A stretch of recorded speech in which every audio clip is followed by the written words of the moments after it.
The scream tore through the mountain air like a blade, silenced almost immediately by the slamming of wooden shutters.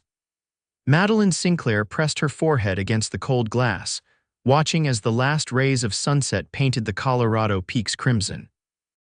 Below her window lay a sheer drop of nearly 30 feet, her uncle's idea of security, with nothing but jagged rocks waiting to break any fall. It was 1874, and while the rest of the country celebrated progress and prosperity after the war, Madeline had become a prisoner in her own family home. "You'll thank me someday," Uncle Thaddeus had told her when he'd first installed the iron bars across her bedroom window 6 months ago. "No decent man wants a wild filly who can't be tamed." Madeline's fingers traced the ornate lock on her door, another gift from her uncle after her parents' stage had been attacked by bandits near Denver, leaving her the sole heir to her father's considerable mining fortune. At 22, she should have been mistress of her own destiny. Instead, she'd become something worse than an orphan, a prisoner to blood kin who valued her inheritance more than her happiness. The floorboards in the hallway creaked with the heavy tread of Thaddeus's boots. Madeline stepped back from the door, smoothing the wrinkles from her dress. The key rattled in the lock. "Supper," Thaddeus announced, pushing the door open with his shoulder. He carried a tray bearing a bowl of thin stew and a heel of bread. His eyes, the same deep brown as her father's, yet devoid of any warmth, swept the room. "I see you've been crying again." "It won't change anything. You can't keep me locked up forever," Madeline said, lifting her chin. "I'm not a child." "No, you're a fortune waiting to be claimed," Thaddeus replied, setting the tray down with unnecessary force. "And I won't have you throwing yourself at the first sweet-talking drifter who catches your fancy. The Sinclair mines will stay in the family." "By keeping the family locked away," Madeline challenged, her voice low but steady, "Father would be ashamed." Something dangerous flashed in Thaddeus's eyes, and for a moment Madeline feared she'd pushed too far. But he merely straightened his waistcoat and headed for the door. "Eat your supper. Tomorrow Reverend Whitaker is coming to discuss your future. He's a widower of considerable means, and he's expressed interest in your situation." Madeline felt the blood drain from her face. "He's 60 if he's a day." "He's 53 and respectable," Thaddeus corrected. "And he understands the importance of family legacy. Once you're married, you'll have all the freedom you need within the boundaries of wifely duty, of course." The door closed with a decisive click, and Madeline heard the key turn once more. She sank onto her bed, ignoring the cooling stew. The Reverend Whitaker had buried 2 wives already, both of whom had died in childbirth. The thought of being the third made her stomach turn. 10 miles away, in the rough-and-tumble mining town of Silver Creek, Xander Reid stepped out of the Wells Fargo office, folding a telegram into his vest pocket. The afternoon stage had brought news from back east. His brother had finally sold their family's failing farm in Missouri, settling Xander's last ties to a place that had never felt like home. At 28, Xander had spent the last decade drifting across the frontier, taking work where he could find it: cattle drives in Texas, silver mining in Nevada, even a brief stint as a deputy marshal in Kansas. He'd arrived in Silver Creek 3 months ago, working as security for the ore shipments from the Sinclair mine. "Bad news," called Samuel Miller from his position outside the general store. Xander shook his head, adjusting his hat against the fading daylight. "Just the opposite. Finally cut ties with Missouri for good." "So you're staying on then?" Samuel asked, lighting his pipe. "Marshall's been impressed with how you handled those claim jumpers last month." "I might," Xander replied, though in truth, he'd been feeling the familiar itch to move on. Silver Creek was prosperous enough, but something about the place felt unfinished to him, as though he was waiting for something to happen. "Well, if you're planning to stick around, you might consider putting in for that escort job tomorrow," Samuel continued. "Old man Sinclair's brother-in-law is bringing down a shipment that's supposedly worth more than most men see in a lifetime." Xander paused. "Sinclair, I thought the owner died in a stagecoach robbery." "He did," Samuel said, lowering his voice. "James Sinclair and his wife both. Left everything to their daughter, but the brother-in-law, nasty piece of work named Thaddeus Weston, he's acting as guardian. Keeps the girl locked up tight in that big house on the mountain. Says it's for her protection, but folks talk." "What kind of talk?" Xander asked, His interest piqued despite himself. Samuel glanced around before continuing. The kind that says he's waiting for her to give up hope so he can marry her off to someone who will let him keep control of the mines, that or drive her mad enough to sign everything over to him. Either way, no one's seen the Sinclair girl in town since the funeral 6 months ago. Xander frowned. And no one's done anything about it. Who would? Thaddeus has the mayor in his pocket, and the sheriff's too busy keeping the peace between miners and the railroad men to worry about family matters. Samuel tapped his pipe against his boot. Besides, for all we know, the girl is grief-stricken and wants to be left alone. But something in the story didn't sit right with Xander.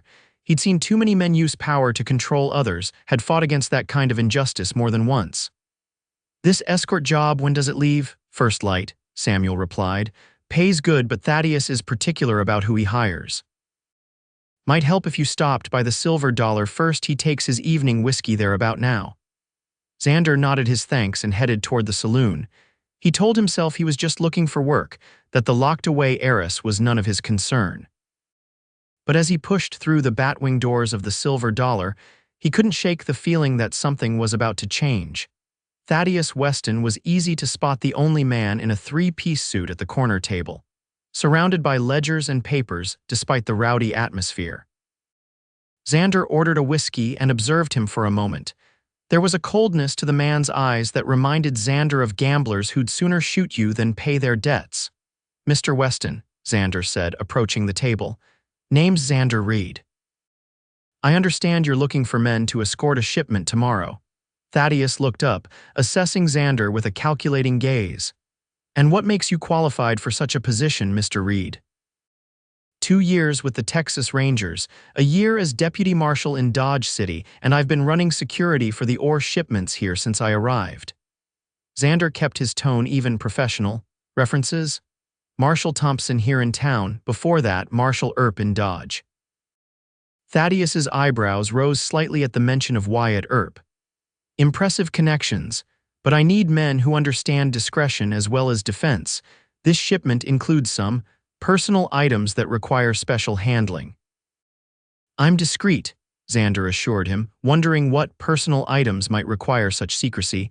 After a moment's consideration, Thaddeus nodded. "Very well. $6 for the day's work with a bonus if everything arrives intact. Meet at the North Trail before sunrise." Xander agreed and left Thaddeus to his paperwork. Outside, the mountain air had turned crisp with the promise of an early autumn. As he walked toward his rented room above the livery stable, Xander found his thoughts turning to the mysterious Sinclair daughter. What kind of man locked away his own kin? And what kind of woman was she to inspire such control? The questions followed him into his dreams, where a faceless woman called to him from behind barred windows, her voice carried away by the mountain wind before he could understand her words. Dawn broke cold and clear over the mountains. Madeline had barely slept, her mind racing with desperate plans to avoid the fate Thaddeus had arranged. Marriage to Reverend Whitaker would be a different kind of prison, but a prison nonetheless. She dressed quickly, choosing her sturdiest skirt and boots. If there was ever a day to attempt escape, it was today. Thaddeus would be busy with the ore shipment until evening, leaving only the housekeeper, Mrs. Abernathy, to guard her. The old woman was kind but loyal to Thaddeus, who paid her wages. Madeline had been observing Mrs. Abernathy's routine for weeks. After breakfast, she would take a tray to Madeline's room, then spend an hour cleaning the parlor before starting on lunch preparations. During that hour, the key to Madeline's room hung on a hook in the kitchen, tantalizingly close yet impossibly far. A soft knock announced Mrs. Abernathy's arrival with breakfast. "Good morning, Miss Sinclair," the housekeeper said, her lined face creased with genuine concern. "You look pale." "Did you not sleep well?" "I had troubling dreams," Madeline replied, which wasn't entirely a lie. "Mrs. Abernathy, is it true the Reverend Whitaker is coming today?" The older woman's eyes flickered away. "Your uncle believes it's a suitable match." "He's old enough to be my father," Madeline said softly, "and I don't love him." Mrs. Abernathy set the tray down with a sigh. "Love is a luxury, Miss Sinclair. Security is what matters in this world, especially for a young woman without parents." "But I have security," Madeline argued. "Father left me well provided for." Money attracts dangerous men, Mrs. Abernathy replied, repeating Thaddeus's frequent warning. Your uncle only wants to protect you. Madeline wanted to scream that the most dangerous man she knew was the one who held the key to her door, but she held her tongue. Instead, she took a different approach. I've been thinking, she said carefully, that perhaps I've been too hasty in resisting Uncle Thaddeus's guidance. Would it be possible, might I join you downstairs today, just to sit in the parlor and feel the sunshine? I promise I won't try to leave. Mrs. Abernathy looked surprised, then hopeful. I don't know, miss, your uncle was very specific. Please, Madeline pressed. I feel my spirits would be greatly improved by a change of scenery, and I'd like to look my best when Reverend Whittaker arrives. The housekeeper hesitated, clearly torn between Thaddeus's instructions and the genuine sympathy she felt for the young woman. Well, I suppose an hour in the parlor couldn't hurt after I finished my morning cleaning. Madeline forced herself not to look too eager. Thank you, Mrs. Abernathy, you've always been kind to me. As soon as the housekeeper left, Madeline sprang into action. From beneath her mattress, she retrieved a small leather pouch containing the few pieces of jewelry she'd managed to hide from Thaddeus, a gold locket with her parents' portraits, her mother's pearl earrings, and a ruby brooch that had been a birthday gift. Not much, but enough to sustain her until she could find work somewhere far from Colorado territory. Xander arrived at the North Trail before sunrise to find 3 other men already waiting. 2 were locals he recognized from town, Davis and Lawson, both experienced hands with rifles. The third was a stranger, lean and hard-eyed, who Thaddeus introduced as Quinn, his personal security. The cargo will be loaded into that wagon, Thaddeus explained, gesturing to a heavy freight wagon with canvas cover. You'll follow the North Trail to the railroad depot at Harper's Junction. Mr. Quinn will handle the transfer to the eastbound train. What exactly are we guarding? Davis asked. Silver ore, primarily, Thaddeus replied, and some personal effects that are none of your concern beyond ensuring they arrive safely. His tone made it clear that further questions wouldn't be welcome. The loading took less than an hour. Xander noticed that one small chest was handled exclusively by Quinn, who placed it beneath the driver's seat rather than with the ore crates in the back. Whatever was inside clearly held special value to Thaddeus. Remember, Thaddeus said as they prepared to depart, the bonus depends on timely delivery. I expect you back before nightfall. The journey began without incident, the wagon lumbering along the rocky trail that wound through pine forests and across mountain meadows. Quinn took the reins while the other 3 men rode alongside, scanning the surrounding terrain for any sign of trouble. By mid-morning, they'd covered nearly half the distance to Harper's Junction. Xander had positioned himself at the rear of the wagon, where he could observe both the trail behind them and his traveling companions. Something about Quinn bothered him. The man was too tense, his eyes constantly darting to the chest beneath the seat. How long have you worked for Weston? Xander asked casually when they stopped to water the horses. Long enough, Quinn replied, his hand never straying far from his holstered revolver. You ask a lot of questions for hired help. Just making conversation, Xander said with a shrug. Didn't realize it was against the rules. Quinn's eyes narrowed. The only rule that matters is delivering this shipment without trouble. Do your job and we'll get along fine. They resumed their journey in silence. As they rounded a bend in the trail, Xander noticed fresh hoofprints cutting across their path. At least 3 riders had crossed recently, heading toward Silver Creek. A knot of unease formed in his gut. The timing seemed too coincidental. Quinn, he called, spurring his horse forward. There are tracks here. Before he could finish, a shot rang out from the ridge above them. Quinn slumped forward, blood blooming across his shirt. More gunfire erupted as 4 masked riders emerged from the trees, weapons drawn. It's an ambush. Davis shouted, returning fire as he sought cover behind a boulder. Xander drew his Colt, firing at the nearest attacker while guiding his horse toward the wagon. Lawson had already fallen, a bullet catching him in the shoulder. The wagon horses panicked, lurching forward with no one handling the reins. 2 of the attackers broke off to chase the runaway wagon, while the others continued firing at Xander and Davis. With a quick decision, Xander abandoned his position and raced after the wagon, determined not to let the cargo, whatever it was, fall into the hands of bandits. The wagon careened down the trail, the terrified horses running at breakneck speed. Xander pushed his mount harder, gradually gaining ground. When he was alongside, he made a desperate leap from his saddle to the wagon bench, landing hard but managing to grab the reins. The horses fought his control, still frantic with fear. Behind him, he could hear hoofbeats as the pursuers closed in. The trail ahead curved sharply around a ravine. If he couldn't slow the wagon, they'd go over the edge. Xander pulled back on the reins with all his strength, his arms burning with the effort. The wagon slowed just enough to make the turn, wheels skidding on loose gravel. As they rounded the bend, Xander saw his chance, a narrow side trail, barely visible among the pines. He yanked the reins hard, steering the horses onto the hidden path. Branches whipped past, tearing at his face and clothes.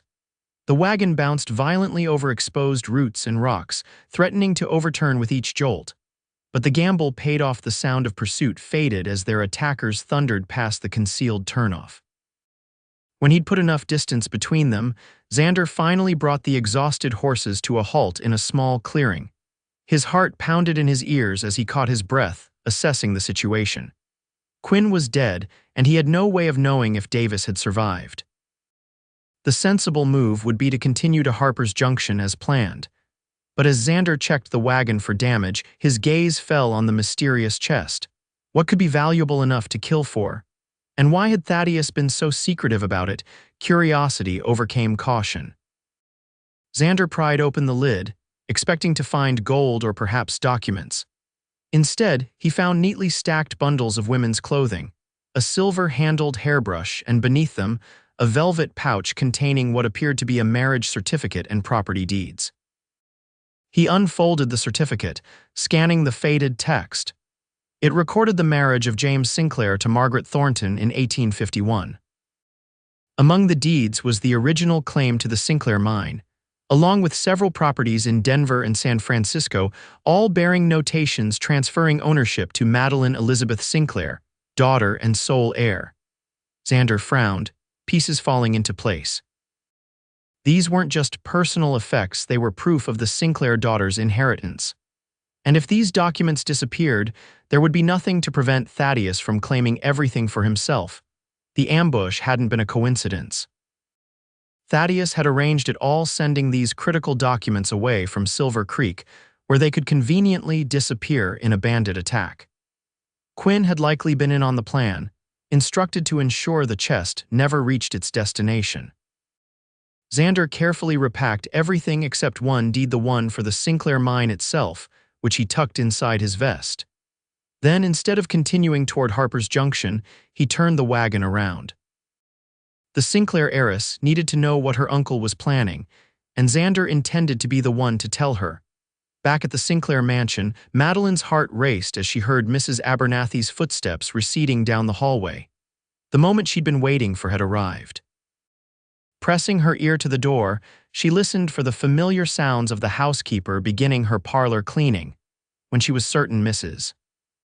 Abernathy was occupied, Madeline reached under her bed and pulled out the tool she'd spent weeks fashioning in secret, a long, thin strip of metal pried from the frame of her bed and carefully bent into a crude hook.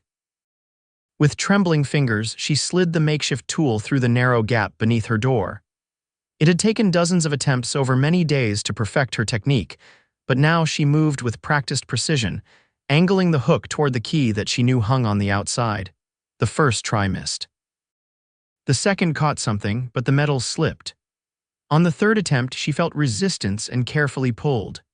There was a soft scraping sound as the key slid into position, then a barely audible clink as it fell to the floor on her side of the door. Madeline stifled a gasp of triumph as she snatched up the key. It felt cool and impossibly heavy in her palm, the weight of freedom.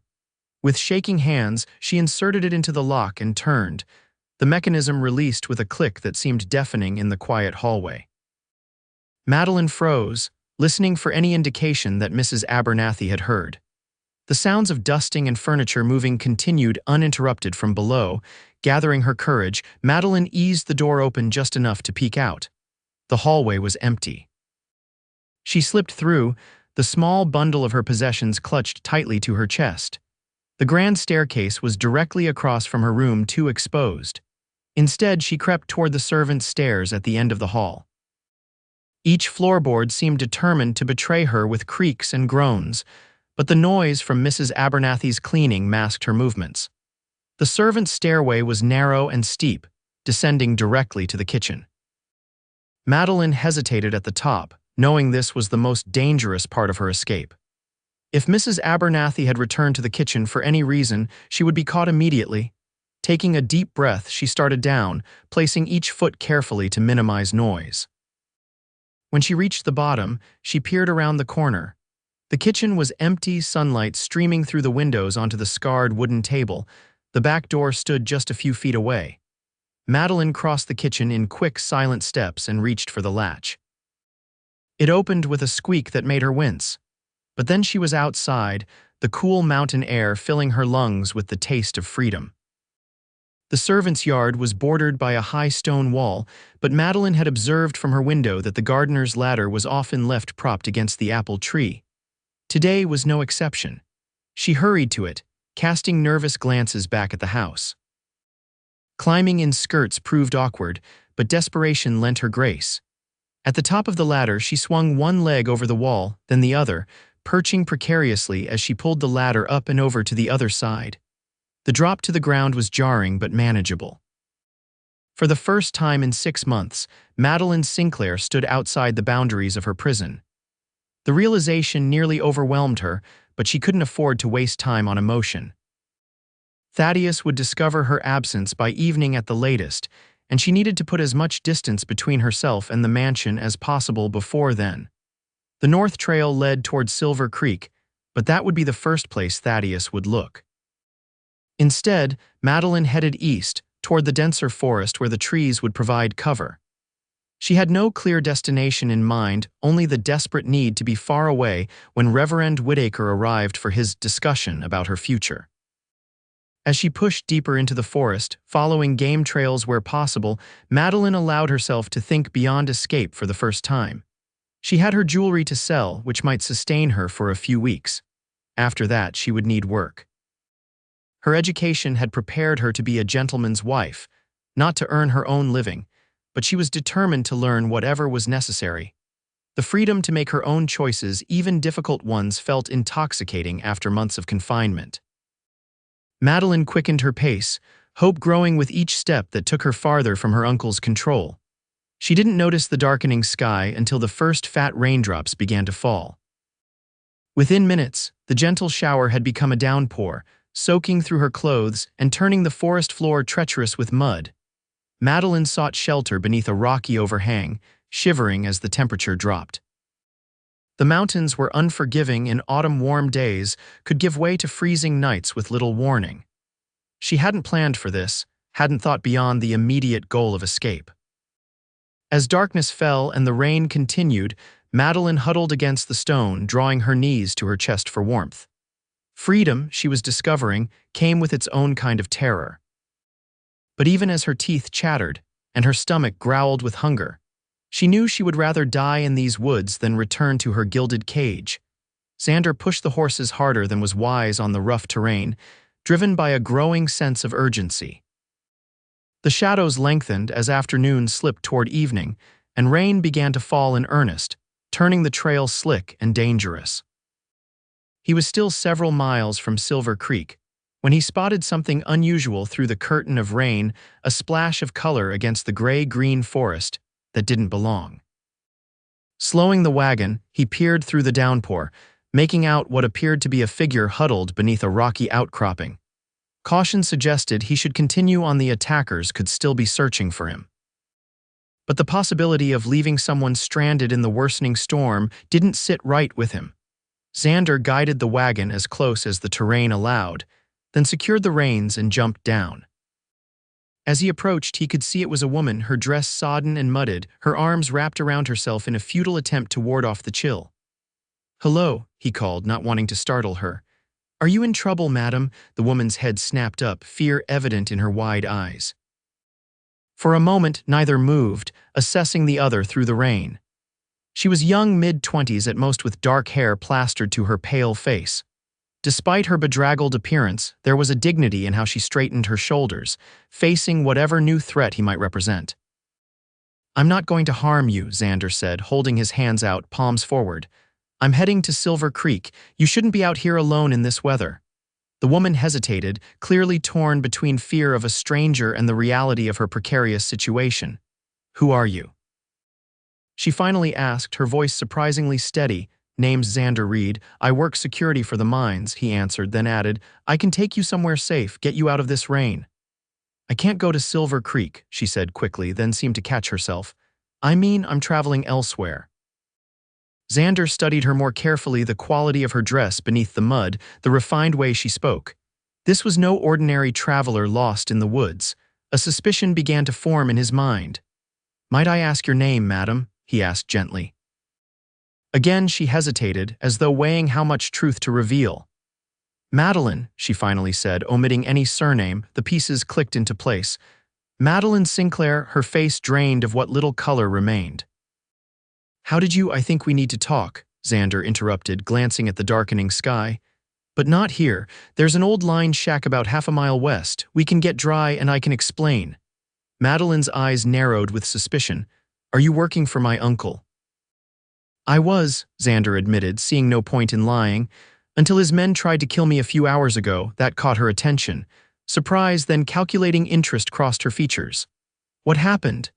"It's a long story, best told somewhere dry," Xander replied, extending his hand. "I give you my word, Miss Sinclair, I mean you no harm, but we both need shelter before this storm gets worse." Madeline looked at his outstretched hand, then back at his face, searching for any sign of deception. Whatever she saw must have reassured her, because after a moment's more hesitation, she placed her cold fingers in his palm. "Very well, Mr. Reid, but understand that I will not be returning to my uncle's house, regardless of what you have to say." Xander helped her to her feet, struck by the determination in her voice despite her vulnerable position. "I wouldn't dream of suggesting it," he assured her, leading the way back to the wagon. The line shack was little more than a one-room cabin used by loggers and trappers seeking temporary shelter in the mountains. It was dusty and sparse, containing only a small stone fireplace, a rough-hewn table with 2 chairs, and a narrow cot in the corner. But it was dry and out of the wind, which felt like luxury after hours in the driving rain. Xander busied himself starting a fire while Madeline stood awkwardly near the door, water pooling around her boots. "There's a blanket on the cot," Xander said without looking up from his task. "You should get out of those wet clothes before you catch your death. I'll step outside while you change." "That won't be necessary," Madeline replied stiffly. "The blanket will suffice until my dress dries." Xander didn't argue, recognizing her need to maintain some control over the situation. Once the fire was crackling steadily, he retrieved the chest from the wagon and brought it inside. Madeline's eyes widened at the sight of it. "That's from my father's study," she said, moving closer despite herself. "Uncle Thaddeus took it weeks ago. He said he was sending it to be cleaned." "He was sending it somewhere, but not for cleaning," Xander replied grimly, setting the chest on the table. "Take a look." Madeline approached cautiously, as though the chest might contain something dangerous. When she lifted the lid and saw the contents, a small gasp escaped her lips. Her fingers trembled as she lifted out the silver hairbrush. "This was my mother's," she whispered. "And these." She touched the folded documents reverently. "These are the property deeds and my parents' marriage certificate. Why would Uncle Thaddeus send these away?" Xander leaned against the table, choosing his words carefully. "I believe he meant for them to disappear. The wagon was ambushed today, a setup, from what I could tell. The man Thaddeus assigned to guard that chest was in on it." Madeline's expression shifted from confusion to dawning horror as she processed his words. "Without these documents, I would have no proof of my inheritance," she said slowly. "Thaddeus could claim everything as my guardian." "That was my thinking," Xander confirmed. "And there's something else you should know. A man in town mentioned your uncle was planning to marry you off to some reverend." "Whitaker," Madeline supplied, her lips thinning with distaste. "He was supposed to visit today to discuss my future. That's why I ran. I couldn't bear the thought of being sold into marriage just so Uncle Thaddeus could maintain control of the mines." She sank into one of the chairs, the weight of betrayal evident in the slump of her shoulders. I knew he resented me inheriting everything, but to go this far. To arrange an ambush. Men have done worse for less money, Xander said quietly. Madeline looked up at him, really seeing him for the first time. Rain had plastered his dark hair to his forehead, and a day's growth of beard shadowed his jaw. But it was his eyes that held her attention steady and clear, with an honesty that made her want to trust him despite every reason for caution. "Why did you help me?" she asked. "You could have continued to Harper's Junction with the chest. No one would have known." Xander considered the question. "I've seen what happens when good people stand by while others suffer," he finally said. "Couldn't live with myself if I'd done that." A simple answer, yet Madeline sensed the complex history behind it. This man had demons of his own, experiences that had shaped his moral compass. "What happens now?" she asked, hugging the blanket tighter around her shoulders. "That depends on you," Xander replied. "Those documents give you legal claim to your inheritance, but Thaddeus won't give up easily. He'll come looking for both of us once he realizes what's happened." Madeline straightened, a newfound resolve hardening her features. "Then we need to reach the county judge before he does. Judge Wilson in Silverdale has known my family for years. He'll listen to the truth." "Silverdale's 2 days' ride from here," Xander pointed out. "And Thaddeus likely has men watching the main roads." "Then we'll avoid the main roads," Madeline said with simple determination. "Mr. Reid, I've spent 6 months as a prisoner in my own home. I won't spend another day under my uncle's thumb." The conviction in her voice stirred something in Xander admiration, certainly, but something else too. A sense that this woman's fight had somehow become his own. "All right, Miss Sinclair," he said, a slow smile forming. "We'll leave for Silverdale at first light. For now, you should rest. Tomorrow will be a long day." As Madeline settled onto the cot, and Xander took a position by the door, neither could have predicted how their fates had already become entwined or how the journey ahead would transform them both. Dawn broke clear and cold after the night's rain, painting the mountains in shades of gold and amber. Madeline awoke to the smell of coffee and the quiet sounds of Xander preparing the wagon outside. For a moment, disorientation gripped her, the unfamiliar surroundings, the hard cot beneath her, the lingering dampness in her clothes. Then memory rushed back, bringing with it both relief and anxiety. She was free of her uncle's house, but far from safe. When she stepped outside, Xander was securing the chest in the wagon. He looked up at her approach, a brief smile softening his features. "Morning," he said, offering her a tin cup of coffee. "Hope you don't mind it strong." "At this point, I'd drink mud if it were warm," Madeline replied with unexpected candor, accepting the cup gratefully. The coffee was indeed strong, but the heat and bitterness were exactly what she needed to clear the fog of sleep. Xander nodded toward the eastern horizon. "We should get moving." "I've been thinking about our route to Silverdale. The main road follows the river valley, but there's an old hunting trail that cuts through the high country. It's rougher going, but less likely to be watched." "You seem to know these mountains well for someone who hasn't been in Silver Creek long," Madeline observed. A shadow crossed Xander's face. "I've been moving around the territories for years. You learn to study the land when your life might depend on it." There was a story there, but Madeline didn't press. They had more immediate concerns. "How long will it take by this hunting trail?" she asked instead. 3 days if we're lucky," Xander replied. "The wagon will slow us down, but we need it for the documents and supplies." Madeline nodded, trying to suppress her impatience. 3 days felt like an eternity when she imagined Thaddeus's rage upon discovering her escape. But Xander was right, they needed to be cautious. They set out as the sun cleared the eastern ridges, the wagon creaking as it navigated the uneven ground. Xander drove while Madeline sat beside him, the chest secured between them. Neither spoke much at first, each absorbed in their own thoughts as the line shack disappeared behind them. The hunting trail proved challenging from the start, narrow in places, washed out in others from the recent rain. Xander handled the team with quiet competence, coaxing the horses through difficult stretches with soft words and steady hands. As the day progressed, Madeline found herself studying him when he wasn't looking. There was a confidence to his movements that spoke of a man comfortable with himself and his abilities. Yet he lacked the swagger she'd observed in other frontier men who visited her father's house, the false bravado that often masked insecurity. "You said you've been moving around for years," she said when the silence had stretched too long. "Don't you have a home somewhere?" Xander's hands tightened slightly on the reins. "Had a farm in Missouri once, family place, wasn't much, but it was ours." "What happened to it?" "War," he said simply. "My father and older brother didn't come back from fighting. Mother tried to keep it going, but it was too much. She passed 3 winters ago."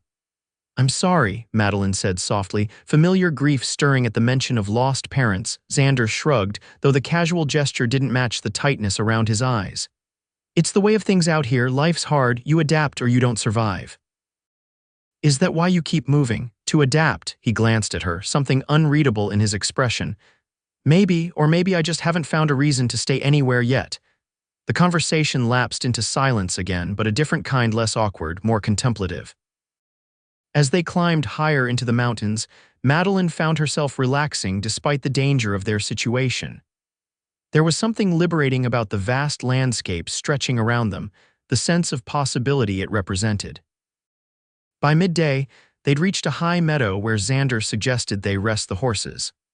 While he tended to the team, Madeline wandered to the edge of the clearing, where wildflowers still bloomed despite the approaching autumn. "It's beautiful up here," she said when Xander joined her, offering a strip of dried beef and a handful of berries he'd gathered. "I'd forgotten what it feels like to walk freely, to decide where to go next." "Your uncle kept you that confined?" Xander asked, frowning. "Locked in my room for 6 months," Madeline confirmed, trying to keep her voice matter of fact. "At first he claimed it was for my protection. Grief had made me unstable, he told the doctor. Later, when I continued to resist his plans for my future, the pretense dropped. I became a problem to be managed." Anger flashed in Xander's eyes. "No one has the right to cage another person like that. In Silver Creek, Thaddeus Weston has every right," Madeline replied bitterly. "He owns half the businesses and holds mortgages on the rest. Even the marshal looks the other way when Thaddeus is involved." "Not everyone can be bought," Xander said. Madeline studied him, curiosity overtaking caution. "What about you, Mr. Reid? What's your price?"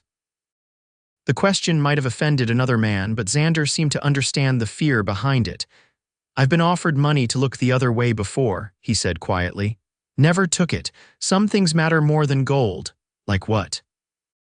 "Being able to face yourself in the mirror," he answered simply. "Now we should get moving if we want to make the next shelter before dark." As they returned to the wagon, Madeline found herself wondering what kind of experiences had shaped this man's unwavering moral code. And for the first time since her parents' death, she allowed herself to feel something dangerous: hope. The remainder of the day passed without incident as they continued along the hunting trail, climbing steadily through forests of pine and aspen. By late afternoon, clouds had gathered again, threatening more rain. "There's an old trapper's cabin another mile ahead," Xander said, eyeing the darkening sky with concern. "We should be able to reach it before the storm hits." They made it just as the first raindrops began to fall. The cabin was smaller than the line shack, but in better repair, with a sturdy roof and a stone chimney that drew well. While Xander cared for the horses in the lean-to at the back, Madeline took stock of their temporary haven. An iron-framed bed with a straw mattress occupied one corner, a rough table and chairs the other. The fireplace dominated the wall opposite the door, with shelves beside it holding a few battered pots and dishes left by previous occupants. It was basic but clean, a luxury compared to the night before. By the time Xander returned, Madeline had started a fire and was heating water for the coffee. "You've done this before," he observed, shaking rain from his hat. "I wasn't always the pampered daughter you might imagine," Madeline replied, stirring the pot. "My father believed a woman should know how to survive on her own. Mother thought it scandalous, but he insisted I learn to build a fire, shoot a rifle, even dress game." "Wise man," Xander said, genuine approval in his voice. "He would have hated what Thaddeus did," Madeline continued, anger seeping into her tone. "Locking me away like some delicate object to be protected and controlled. Father raised me to be independent. Yet he left your inheritance in your uncle's hands," Xander pointed out gently. Madeline shook her head. No, that's what Thaddeus claimed, but according to father's will, I was to take control of everything upon turning 21. I came of age 4 months ago, but Thaddeus kept the celebration private. Understanding dawned in Xander's eyes. So legally, you're already in control of the Sinclair holdings. Thaddeus has been managing them under false pretenses. Exactly, Madeline confirmed. That's why the documents are so important. They prove not only my inheritance but my age and right to manage it independently. Outside, the rain intensified, drumming against the cabin roof. Xander moved to the window, peering through the gathering darkness with a frown. "What is it?" Madeline asked, noting his concern. "Probably nothing," he replied, though his hand rested near his holstered revolver. "Thought I saw movement at the tree line. Could be deer." But his posture remained tense, and Madeline felt her own nerves responding to his vigilance. "Do you think Thaddeus could have found us already?" "It's possible," Xander admitted. "He'd have men searching every trail once he discovered you missing, and after the ambush failed." He left the thought unfinished. Madeline's momentary sense of security evaporated. "What do we do?" "For now, we wait," Xander said, moving away from the window. "No sense charging out into the storm. If there is someone out there, they'd have the same idea, find shelter and continue the search at first light." He checked his revolver, then removed a second, smaller gun from his boot and offered it to Madeline. "Do you know how to use this?" She took the derringer, testing its weight in her palm. "Father taught me with his hunting rifle, but the principle is the same." Xander nodded, satisfied. "Let's hope you won't need it, but it's better to be prepared." They ate a simple meal of jerky and hard bread, keeping conversation minimal as they listened to the sounds of the storm. The rain continued unabated, occasionally punctuated by distant thunder. As evening deepened into night, the physical and emotional toll of the day began to weigh on Madeline. Despite her best efforts, she couldn't suppress a yawn. "You should rest," Xander said, nodding toward the bed. "I'll keep watch." Madeline hesitated, glancing between him and the single bed. Propriety suggested she should refuse, but exhaustion won out. "Wake me in a few hours," she said. "You'll need sleep too." Xander nodded, though Madeline suspected he had no intention of waking her. She removed her boots but kept her clothes on, settling onto the straw mattress with the derringer tucked beneath her pillow. Despite her anxiety, the steady rhythm of the rain and the crackling fire soon lulled her into a deep sleep. She dreamed of her parents not as they had been in their final days, but as she remembered them from her childhood. Her father's booming laugh, her mother's gentle hands braiding her hair. In the dream, they stood in the doorway of their Denver home, beckoning her forward. But when she tried to reach them, the door slammed shut, and she heard the ominous click of a lock turning.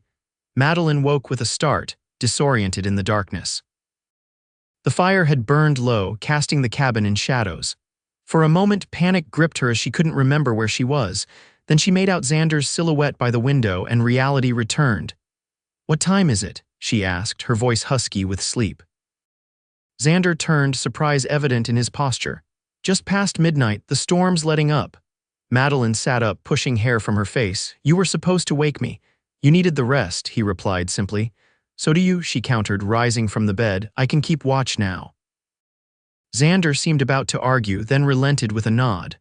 "All right, but wake me at the first sign of trouble, and keep away from the windows. No sense making yourself a target if someone is out there." As he settled onto the bed, Madeline added wood to the fire, then took up his position near the window, careful to stay to the side as instructed. The rain had indeed slackened to a gentle patter, and through breaks in the clouds, stars glittered in the vast mountain sky. The night was peaceful, belying the danger that might be lurking in the surrounding forest. Madeline found her thoughts drifting to the man now sleeping a few feet away. In the short time since their paths had crossed, Xander Reid had shown her more respect and consideration than any man since her father. He treated her not as a possession to be protected or a prize to be won, but as a person with agency and worth. It was a novel experience, and one that stirred unfamiliar emotions in her heart. Madeline had never been one for romantic fantasies. Her practical nature had always found them foolish. Yet she couldn't deny the flutter in her chest when Xander smiled, or the way his steadfast protection made her feel both safe and strangely exhilarated. Such thoughts were dangerous, she reminded herself firmly. Their alliance was one of necessity, not affection. Once they reached Silverdale and secured her legal rights, their paths would diverge. Xander had already admitted he never stayed in one place long. Still, as the hours of her watch passed and dawn approached, Madeline found herself wondering what it might be like to have a man like Xander Reid choose to stay for her. The first gray light of morning filtered through the trees as Xander stirred. He sat up immediately, fully alert in a way that spoke of years spent in situations where slow waking could mean death. "Any trouble?" he asked, reaching for his boots. Madeline shook her head. "All quiet. Either there was never anyone there or they sought shelter elsewhere." "Let's hope for the former," Xander said, moving to the window to survey the clearing. "We should get an early start, just in case." They prepared quickly, gathering their few belongings and checking the chest to ensure the documents remained secure. Outside, the world had been transformed by the rain. Leaves glistened with moisture, and the scent of wet earth and pine filled the air. As Xander hitched the horses to the wagon, Madeline took a moment to appreciate the beauty around them. For so long, her world had been confined to a single room with barred windows. Now, despite the danger, she felt truly alive for the first time in months. "Ready?" Xander asked, offering his hand to help her onto the wagon seat. Madeline nodded, accepting his assistance with a smile. "Ready." They set out as the sun crested the eastern mountains, following the hunting trail as it wound through forests and across high meadows. The going was slower after the rain, with mud making some sections treacherous, but they made steady progress nonetheless. By mid-morning, they had descended into a narrow valley where the trail ran alongside a swollen creek. The rushing water drowned out most other sounds, making conversation difficult and forcing them to remain vigilant for any sign of pursuit. "How much farther to Silverdale?" Madeline asked during a brief stop to water the horses. "Another day and a half if the trail conditions hold," Xander replied, scanning the ridgeline above them. "We'll need to cross the creek ahead, then climb to the pass. After that, it's mostly downhill to the valley where Silverdale sits." Madeline nodded, trying to mask her disappointment at the timeline. Each hour they remained in the wilderness was another hour for Thaddeus to organize his search. "You're thinking about your uncle," Xander observed, reading her expression with uncanny accuracy. "Yes," Madeline admitted. "He's not a man who accepts defeat easily. By now, he'll have half the county looking for us." "Which is exactly why we're taking this route," Xander reminded her. "Few people know these trails exist, and fewer still would think to search them." "But you knew," Madeline pointed out. A ghost of a smile crossed Xander's face. "I make it my business to know escape routes wherever I go, habit from wilder days." Before Madeline could inquire further about these wilder days, a sound caught her attention, faint but distinct over the rush of the creek. The crack of a branch breaking, followed by the metallic click of a weapon being cocked. Xander heard it too. In one fluid motion, he drew his revolver and pushed Madeline behind him, scanning the surrounding trees. "Show yourself," he called, voice steady despite the tension evident in his stance. For a moment, silence answered him. Then a figure emerged from the tree line, a man in a mud-splattered duster, rifle held ready but not aimed directly at them. "That's far enough," Xander warned as the stranger approached. The man stopped, raising his free hand in a placating gesture. "Meant no harm," he said, his voice gravelly with age. "Just being cautious. Don't often see folks on this trail." "Who are you?" Xander demanded, his gun still trained on the stranger. "Name's Harlan Mills. Got a claim up near Timber Creek." The old man's roomy eyes shifted to Madeline, curiosity evident in his weathered face. "You two running from something or someone?" "We're traveling to Silverdale on private business," Xander replied, not lowering his weapon. "Have you seen others on the trail, riders perhaps?" Harlan shook his head slowly. "No riders, but heard tell in Silver Creek yesterday that Thaddeus Weston's offering $50 for information about his missing niece and a stolen wagon." His gaze returned to Madeline, more assessing now.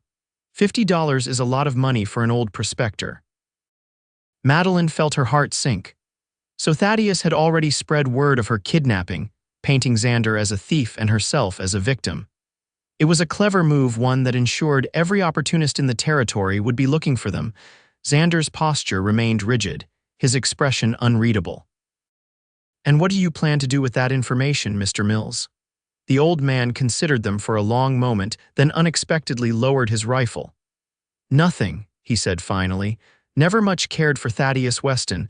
Man cheated me out of a promising claim 5 years back. Way I see it, whatever trouble he's in, he's earned it. Relief washed over Madeline, though Xander remained cautious.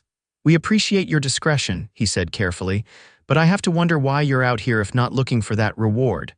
Harlan chuckled, a dry sound like leaves rustling. Checking my traps after the rain. Got a line runs parallel to the creek for about 2 miles. He nodded toward the mountain pass ahead. If you're heading to Silverdale, you should know there's a washout about 3 miles ahead. Recent rain took out part of the trail.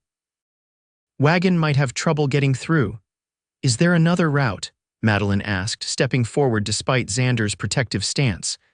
There's an old logging road that branches off to the south, Harlan replied. Longer way around, but easier going for a wagon. I can show you where it starts. Xander hesitated, clearly weighing the risk of trusting the old prospector against the need for safe passage. Why would you help us? Harlan's weathered face creased in a smile that revealed more gaps than teeth. Like I said, no love lost between me and Weston. Besides, been a long time since I've seen a pretty lady in these mountains. Reminds me there's more to life than gold dust and solitude. The simple honesty in his words seemed to decide Xander. He lowered his gun, though he kept it in hand. We'd appreciate the guidance, Mr. Mills. Harlan led them to where the logging road branched off from the hunting trail, explaining that it had been used years earlier when timber companies had harvested the tall pines from the lower slopes. Though overgrown in places, it was wider than the hunting trail and less steep, a better route for the heavily laden wagon. Follow this for about 5 miles, Harlan instructed, pointing down the rutted path. It'll join up with the main trail on the other side of the pass. From there, it's clear sailing to Silverdale. Thank you, Madeline said sincerely. You've been kinder than we had any right to expect. The old man ducked his head, seemingly embarrassed by her gratitude. Just doing what's right, and if anyone asks, I never saw either of you. With a tip of his worn hat, Harlan disappeared back into the forest, leaving Madeline and Xander to continue their journey along the logging road. The way was indeed easier, though shadows cast by the tall pines created an eerie atmosphere, as though the forest itself was watching their progress. Do you think we can trust him? Madeline asked after they'd traveled in silence for some time. Xander considered the question before answering. I think so. He had no reason to tell us about the washout if he meant us harm. Could have let us continue and get stuck, making us easy targets. Unless he's leading us into a trap, Madeline countered, unable to shake her lingering anxiety. Possible, Xander acknowledged. But my instincts say he was telling the truth about his history with your uncle, and a man who's been cheated once tends to hold a grudge. They continued along the logging road for another hour, the terrain gradually becoming less steep as they approached the eastern side of the pass. The forest thinned, giving way to meadows where late wildflowers bloomed in vibrant patches. As they rounded a bend, Xander suddenly pulled the wagon to a halt, his body tensing. Madeline followed his gaze and saw what had alarmed him: fresh hoofprints in the mud, at least 3 horses, heading in the same direction they were traveling. Could be trappers, Madeline suggested hopefully. Or miners heading to Silverdale. Could be, Xander agreed, though his tone suggested he believed otherwise. But we should proceed with caution. From now on, keep your voice down and stay alert. They continued more slowly, Xander's eyes constantly scanning the trail ahead and the surrounding forest. The tension was palpable, turning what had been a challenging journey into something far more ominous. When they reached the point where the logging road rejoined the main trail, Xander insisted they stop and listen before proceeding. The forest was quiet, too quiet, with none of the usual bird calls or rustling of small animals. Something's wrong, he murmured, reaching for his revolver. Before Madeline could respond, a shot rang out, splintering the wood of the wagon seat inches from where she sat. Xander reacted instantly, grabbing her around the waist and pulling her from the wagon as more shots followed. They landed hard on the ground, Xander's body shielding hers as bullets thudded into the wagon. The horses whinnied in terror, straining against their harness. Stay down, Xander ordered, drawing his gun. When I start firing, crawl into those bushes and don't move. Madeline wanted to protest, to insist they stay together, but the determination in his eyes stopped her. Instead, she nodded, gripping the derringer he'd given her. Xander fired 3 rapid shots toward the source of the ambush, providing the distraction he'd promised. Madeline scrambled toward the dense undergrowth at the edge of the trail, branches scratching her face and hands as she pushed through from her hiding place. She could see Xander crouched behind the wagon, exchanging fire with attackers concealed in the trees. The chest with her documents was still in the wagon, exposed and vulnerable. If their attackers took it, or worse, destroyed it, all hope of proving her rights would be lost. The realization galvanized her. Despite Xander's instructions to stay hidden, Madeline began to inch back toward the wagon, staying low to the ground and using the terrain for cover. If she could reach the chest while the attackers were focused on Xander. Her plan was interrupted by a shout from the forest, followed by the thunder of approaching hooves. 3 riders burst from the trees, heading straight for the wagon. Xander fired again, hitting one of the men, who fell from his saddle with a cry. The other 2 split up, one continuing toward the wagon while the other circled around, clearly trying to flank Xander's position. Madeline recognized the second rider with a jolt of fear: Quinn, the man Xander had described as Thaddeus's personal security, supposedly killed in the earlier ambush. "Xander," she cried in warning. "Behind you," her voice drew Quinn's attention. He wheeled his horse toward her hiding place, a predatory smile spreading across his face. "There's the little bird," he called. "Your uncle's mighty worried about you, Miss Sinclair." Madeline raised the derringer, trying to steady her shaking hands. Quinn laughed at the sight of the small gun. Now," he chided, urging his horse closer. "That's no way to greet your escort home." Before he could reach her, another shot rang out. Quinn's expression shifted from smug confidence to shock as a crimson stain bloomed on his chest. He toppled sideways from his horse, dead before he hit the ground. Xander stood by the wagon, his smoking gun still aimed at where Quinn had been. But his momentary focus on saving Madeline had cost him. The third attacker was now almost upon him, pistol raised. Without thinking, Madeline stepped from her hiding place and fired the derringer. The small gun's report was lost in the larger chaos, but her aim was true.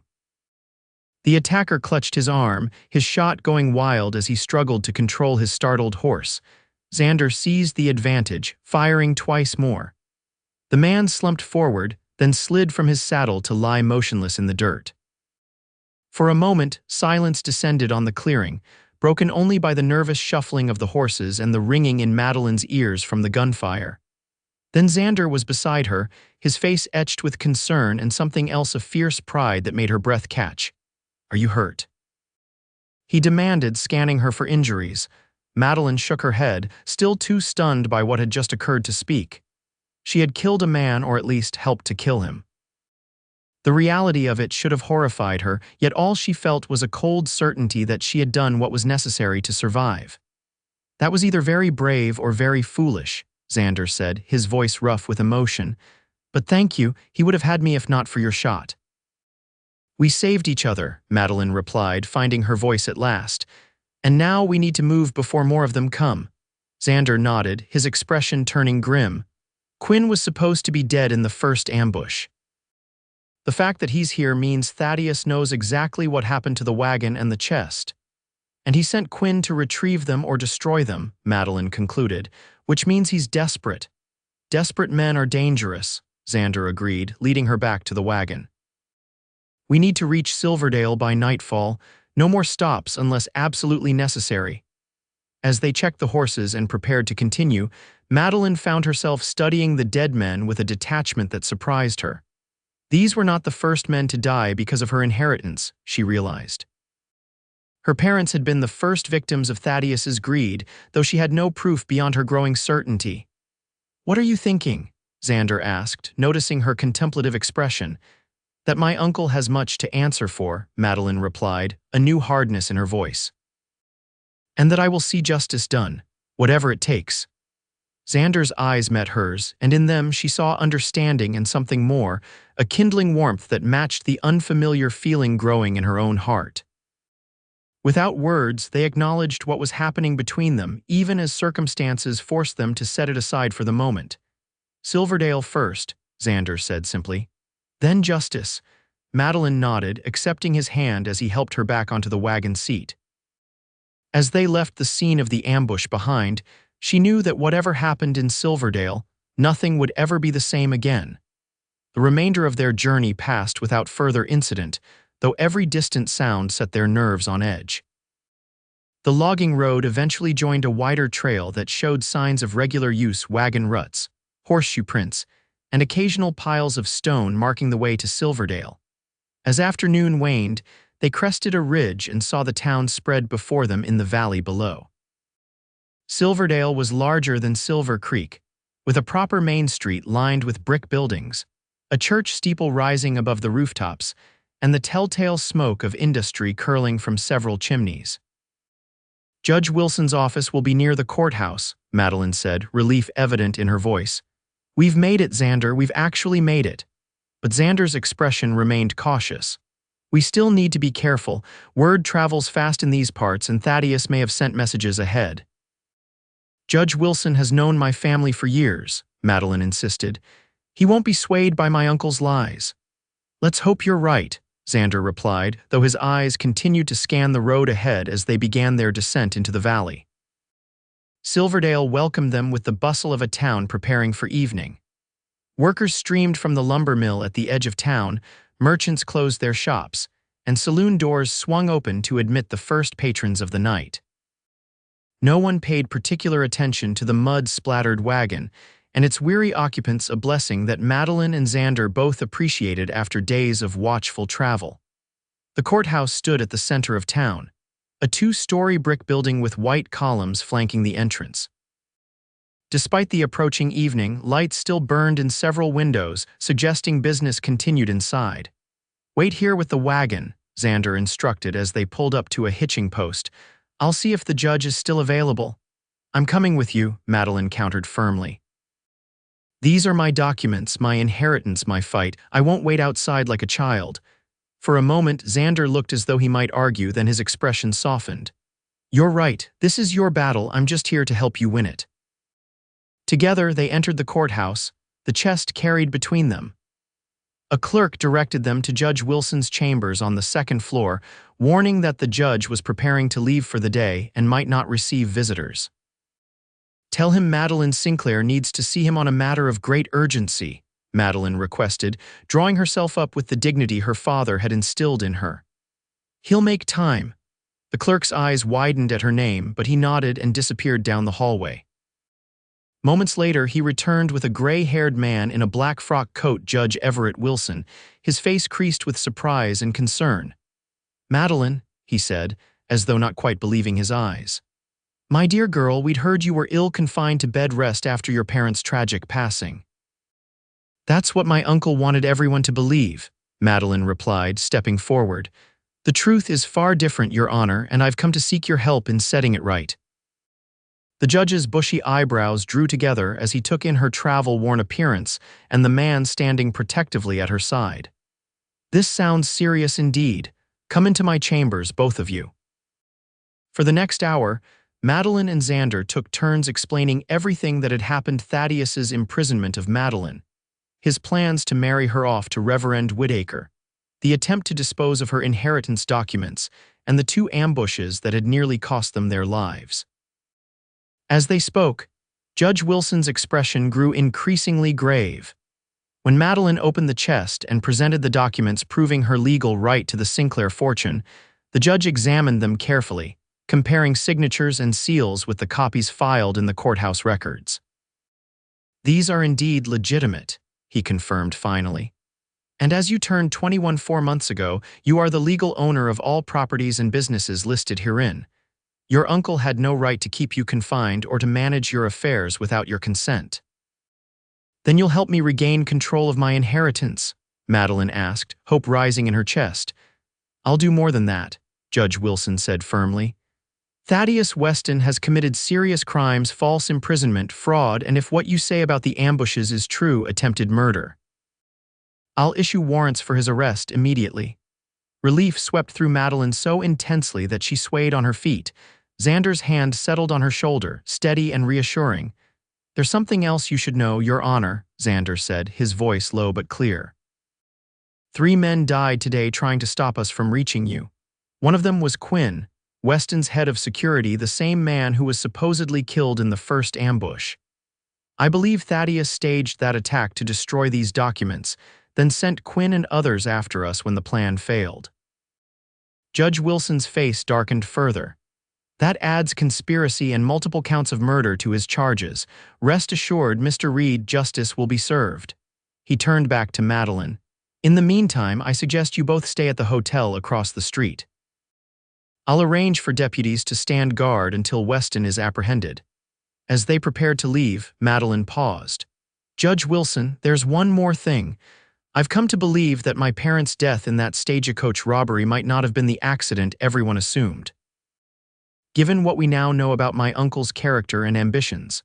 The judge nodded slowly. "I understand your suspicion, Miss Sinclair. I'll have the circumstances of their deaths re-examined. If there's evidence of foul play, it will be found." Outside the courthouse, the evening had deepened into twilight. Stars were beginning to appear above the mountains, and lamps glowed in windows along the main street.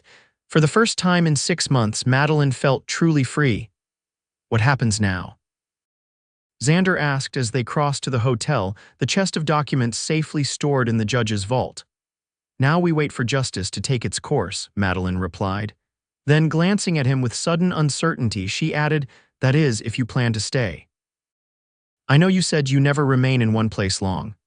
Xander stopped walking, turning to face her fully. In the lamplight, his features were softened, the hardness that life had carved into him temporarily eased. "I said I hadn't found a reason to stay anywhere," he corrected gently. "I'm beginning to think that might have changed." The words hung between them, full of possibility. Madeline felt her heart quicken, but before she could respond, shouting erupted from the direction of the livery stable. "Fire! Fire at the stable!" Flames were already visible, leaping from the hayloft of the wooden structure. People rushed from nearby buildings, forming a bucket line from the town pump to the burning stable. Horses whinnied in terror inside. "Our wagon, the horses," Madeline gasped, starting forward. Xander caught her arm. "Stay here, I'll help with the horses." "I'm coming with you," she insisted. "I'm not helpless, Xander." A ghost of a smile touched his lips despite the crisis. "No, you certainly aren't." Then his expression turned serious again. "But be careful, this fire seems too convenient." Understanding dawned immediately. "You think Thaddeus?" "I think we shouldn't take any chances," Xander replied grimly. "Stay close to me." They joined the crowd rushing toward the stable where the fire was spreading rapidly. Men were already leading frightened horses from the burning building, while others passed buckets of water in a desperate attempt to contain the blaze. Xander and Madeline pushed through to where their wagon had been parked. The horses were still hitched, pawing nervously as smoke billowed around them. As Xander moved to free them from their harness, a movement caught Madeline's eye, a figure slipping away from the back of the stable, something clutched in his hand. "Xander," she called in warning, pointing toward the retreating figure. Xander looked up, his expression hardening as he recognized the distinctive walk of Thaddeus Weston himself. "He must have followed us to Silverdale," Xander said, quickly finishing with the horses. "Stay with the crowd." "I'll go after him." "No," Madeline said firmly, grabbing his arm. "We face him together." For a moment, Xander looked as though he might argue, but something in her expression stopped him. He nodded once, and they set off after Thaddeus, leaving the chaos of the fire behind. They followed him to the edge of town, where the buildings gave way to scattered homesteads and then open country. Thaddeus moved with purpose toward a stand of trees where a horse waited, clearly planning his escape. "That's far enough, Uncle," Madeline called, her voice carrying in the still evening air. Thaddeus froze, then turned slowly to face them. In the fading light, his features were hard to discern, but Madeline could feel the hatred emanating from him. "So the caged bird found her voice," he said, his tone dripping with contempt. "And her protector too, how touching." "It's over, Weston," Xander said, his hand resting on his holstered revolver. "Judge Wilson has the documents. He's issuing warrants for your arrest as we speak." Thaddeus laughed, a hollow sound devoid of humor. "Do you think I care about warrants, about some backwater judge's opinion? I've spent years building my position. I won't let it be taken by a slip of a girl and her drifter boyfriend." It was never yours to begin with, Madeline replied, stepping forward despite Xander's protective gesture. Everything you claim to manage was mine by right, my father's legacy to me, not you. Your father was a fool, Thaddeus spat. He built an empire only to leave it to a woman who knows nothing of business or power. I would have made the Sinclair name legendary. By locking me away, by trying to force me to marry a man 3 times my age, Madeline's voice rose with righteous anger. By murdering anyone who stood in your way, including my parents, the accusation hung in the air between them.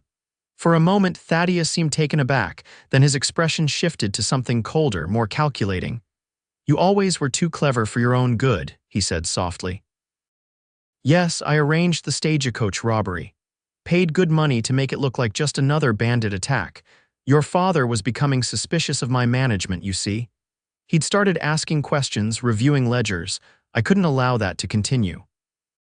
The confirmation of her worst fears should have devastated Madeline, but instead a strange calm settled over her. You'll hang for what you've done, she said with quiet certainty. I think not, Thaddeus replied, his hand moving to his coat. In fact, I think this sad tale ends with the grief-stricken niece, driven mad by her parents' death, taking her own life after first shooting her kidnapper, of course. Before he could draw his concealed weapon, Xander's revolver was in his hand, aimed steadily at Thaddeus's chest. Don't, he warned. Thaddeus hesitated, weighing his options. Then, with a speed that belied his years, he pulled his gun and fired. Xander dove sideways, pushing Madeline to the ground as the bullet whistled past. Rolling to his feet, Xander returned fire. Thaddeus staggered as the bullet struck his shoulder but remained standing, his gun still raised. His next shot went wild as pain disrupted his aim. Xander fired again, and this time Thaddeus fell to his knees, blood spreading across his expensive waistcoat. It should have been mine, he gasped, his face contorted with rage and pain. Everything should have been mine. It never was, Madeline said, rising to her feet. And now you've lost everything. Thaddeus's eyes burned with hatred as he made one final, desperate attempt to raise his gun. But before he could take aim, another shot rang out, not from Xander's weapon, but from behind them. Sheriff Dawson of Silverdale stood there, his rifle smoking. 2 deputies flanked him, their own weapons drawn. Judge Wilson sent us to find you, the sheriff explained, approaching cautiously. Said you might be in danger. He glanced at Thaddeus's crumpled form. Looks like he was right. Madeline watched without emotion as the deputies confirmed her uncle was dead. The man who had caused so much pain, who had stolen her parents and her freedom, would never harm anyone again. Justice, in its way, had been served. As the sheriff led them back toward town, explaining that the fire had been contained with minimal damage, Madeline found herself leaning against Xander, suddenly exhausted by all that had transpired. His arm encircled her waist, supporting her without hesitation. It's truly over, she murmured, the realization washing over her like a cleansing rain. He can never hurt me again. No, he can't, Xander agreed softly. Then, after a moment, what will you do now? With your inheritance, your freedom, Madeline considered the question. For so long, her only goal had been escape. Now that freedom was hers, the possibilities seemed endless and somewhat overwhelming. I think, she said slowly, I'd like to make the Sinclair business a force for good. My father always believed in treating workers fairly, in building community rather than simply extracting wealth. I want to continue that legacy. Xander nodded, approval warming his gaze. You'll make him proud. They walked in companionable silence for a few steps before Madeline gathered her courage to ask the question that had been growing in her heart. And what about you, Xander? Will you stay in Silverdale? Or is the road still calling? He stopped walking, turning to face her fully. In the glow of the town lights, his features were clear, the strength in his jaw, the kindness in his eyes, the faint scar above his eyebrow that she'd noticed days ago but never asked about. For 10 years, I've been moving from place to place, never settling, never connecting, he said, his voice low and sincere. I told myself it was freedom, but I think it was fear of losing something I cared about, like I lost my family. His hand came up to brush a strand of hair from her face, the gesture achingly tender. Then I met a woman locked away by cruel kin, a woman with more courage and determination than anyone I've ever known. And for the first time, I found myself wanting to stay, wanting to build something that would last. Madeline's heart raced as she recognized the emotion in his eyes, the same one growing in her own heart. Are you saying you want to stay? For me, with you, Xander corrected gently. Not as your protector or savior, you've proven you don't need either, but as your partner if you'll have me. Joy bubbled up inside her, so intense it brought tears to her eyes. For months, she had been defined by what confined her walls, bars, her uncle's greed. Now she was defined by her choices, and this was the easiest one she'd ever make. I would like that very much, she whispered, reaching up to touch his face. More than I can say. When his lips met hers, Madeline understood at last what her father had meant when he spoke of finding someone who would be both shelter and adventure. In Xander's arms, she felt both perfectly safe and thrillingly free, a paradox that made complete sense in the language of the heart. The next morning dawned clear and bright, the drama of the previous day washed away by night's peaceful passing. Madeline woke in her hotel room, momentarily disoriented by the soft bed and clean sheets after days on the trail. Then memory returned, bringing with it a smile that came from deep within. Thaddeus was gone. The documents were safe. And Xander had asked to build a life with her. A knock at her door roused her from these pleasant thoughts. She wrapped a borrowed robe around herself and opened it to find Judge Wilson, his expression apologetic. Forgive the early intrusion, Miss Sinclair, but there are matters requiring your attention if you're feeling up to it. Of course, Madeline replied. Give me a few minutes to dress. In the hotel's private dining room, she found Xander already in conversation with the judge and Sheriff Dawson. He rose when she entered, his eyes warming at the sight of her. The simple gesture spoke volumes about how things had changed between them. Miss Sinclair, Judge Wilson began once they were all seated, I've spent the morning reviewing your father's will and the extent of your holdings.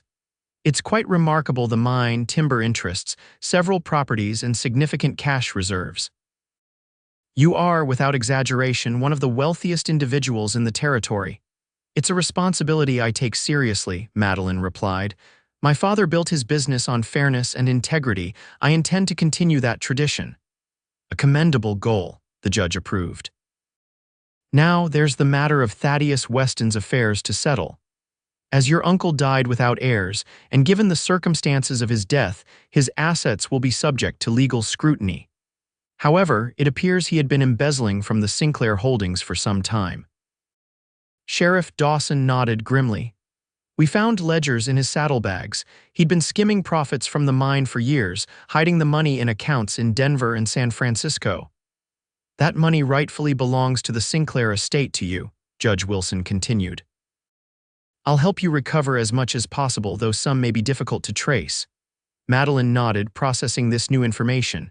Thank you, Your Honor. What about the men who died in the ambushes? Quinn and the others hired guns, the sheriff replied. The surviving attacker from the first ambush confessed everything after we arrested him. Thaddeus paid them well to eliminate anyone who knew about the documents, including Mr. Reid here. Xander remained quiet throughout these discussions, though his steady presence beside Madeline gave her strength. When the officials had gone, promising to handle the legal details in the coming days, he finally spoke. How are you feeling about all this? He asked, his concern evident. It's a lot to take in, overwhelmed, Madeline admitted, but also free. For the first time in months, I can make my own choices, go where I please, be who I want to be. And who is that? Xander asked, genuinely curious. Who is Madeline Sinclair when she's not defined by captivity or inheritance? The question gave her pause. For so long, she'd been either James Sinclair's daughter or Thaddeus Weston's niece, roles that others had defined for her. Now, she had the chance to define herself. I'm not entirely sure yet, she said thoughtfully, but I'd like to find out, and…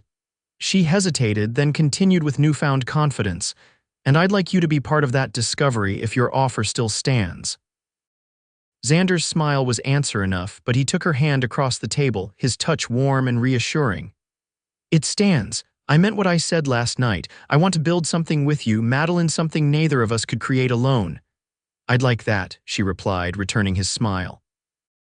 Perhaps we could start by rebuilding my father's house in Silver Creek. It's been closed since the tragedy, but it could be a home again. A home, Xander repeated, as though testing the feel of the word. I haven't had one of those in a very long time. Neither have I, Madeline admitted. Not really. Even before Thaddeus locked me away, I was always someone's daughter, following someone else's plans. This would be our home, built on our terms. The idea took root between them, growing stronger as they discussed possibilities. By the time they left Silverdale a week later, all legal matters temporarily settled, and Thaddeus buried with little ceremony, the future had begun to take shape in their minds. Silver Creek received them with mixed reactions: shock at Thaddeus's crimes, relief at Madeline's safe return, and no small amount of gossip about the handsome stranger who had helped her escape. But as weeks passed and the truth became widely known, the town embraced its unlikely heroine and her chosen partner. The Sinclair mansion, closed and shuttered since James and Margaret's deaths, gradually came back to life under Madeline's direction.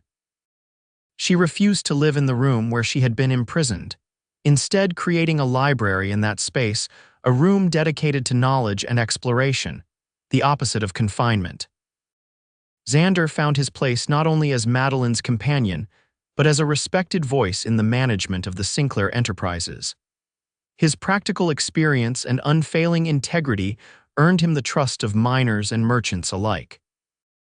When he proposed marriage 3 months after their return to Silver Creek, no one was surprised, least of all Madeline, who had known since that night in Silverdale that their paths were permanently joined.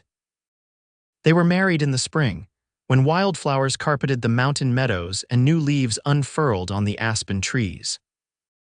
Judge Wilson traveled from Silverdale to perform the ceremony, and it seemed the entire town turned out to witness the union of the Sinclair heiress and the man who had helped her reclaim her freedom. "You look beautiful," Xander murmured as they shared their first dance as husband and wife. The celebration was held on the grounds of the mansion, with tables set beneath flowering apple trees and lanterns hanging from branches to illuminate the gathering dusk. Madeline smiled up at him, joy radiating from her like sunlight. "And you look quite handsome yourself, Mr. Reid. Though I must say, I preferred you a bit more disheveled, like when we were racing through the mountains with bandits on our trail." Xander laughed, the sound still relatively new to those who knew him only as the serious, vigilant protector. "If adventure is what you want, Mrs. Reid, I'm sure we can find some, preferably without the gunfire next time."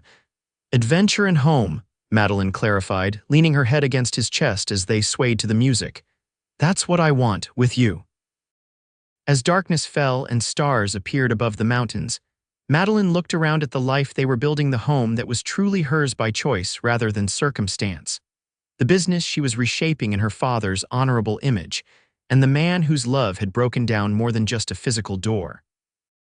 Xander had shattered the walls of fear and isolation that had surrounded her heart, showing her that freedom meant nothing without someone to share it with, and she in turn had given him a reason to stop running, to put down roots in soil rich with possibility. "What are you thinking?" Xander asked, noting her contemplative expression. Madeline smiled, drawing his face down to hers. "I'm thinking that some doors, once broken, open onto the most unexpected and wonderful vistas. And some cages, once escaped, lead to the most beautiful freedom," he replied, understanding perfectly, as he always seemed to.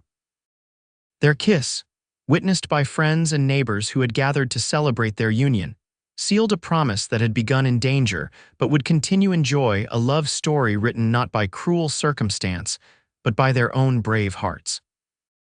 Years passed, and Silver Creek grew and prospered under the thoughtful guidance of the Reids. The Sinclair mine, renamed Sinclair Reid Partners, became known throughout the territory for its fair treatment of workers and innovative methods. Madeline established a school that welcomed all children, regardless of background, and a hospital that served both the town and surrounding homesteads. Xander found his calling in training others, establishing a respected security company that protected shipments throughout the territory without the brutality that had characterized such operations in the past.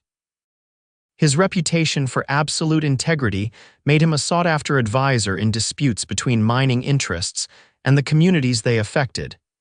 Their family grew with the birth of 2 children: James, named for Madeline's father, and Eleanor, whose independent spirit reminded everyone of her mother. The Sinclair mansion, once Madeline's prison, became a gathering place for the community, its doors always open to those in need. On the 5th anniversary of their wedding, Xander surprised Madeline with a special gift, the deed to a small cabin he had built in the mountains, near the spot where they had sought shelter during their flight from Thaddeus. "Our private retreat," he explained as they rode up to see it for the first time, "somewhere we can go when we need to remember how our story began." The cabin was simple but beautiful, crafted with the same care Xander brought to everything he did. From its porch, they could see for miles across the valley, the town of Silver Creek nestled below like a jewel in the wilderness. "It's perfect," Madeline said, leaning into his embrace as they watched the sunset paint the mountains in shades of gold and crimson.